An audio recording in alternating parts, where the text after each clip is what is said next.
Advancing the initial attack line into structures such as apartment complexes, hotels, even hospitals that have a common hallway with rooms that are adjacent from one another can be a very easy stretch with practice.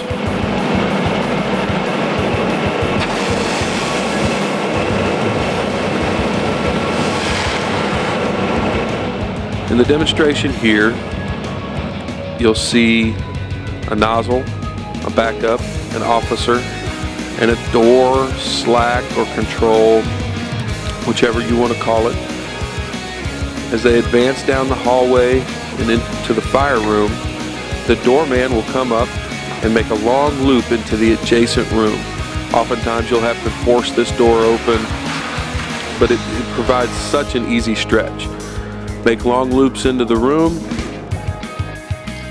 and then the advancing crew can advance into the room with little or no problem. Let's slow it down and take a look at it step by step. The officer enters first, followed by the nozzle and the backup. They advance to the fire room itself, while the doorman continues to pull long loops to make their advance as easy as possible. The door will advance to the adjacent room, and once again forming long loops,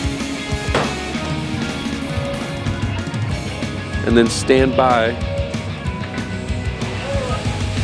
until the advancing crew makes an initial knock and then advances into the room itself.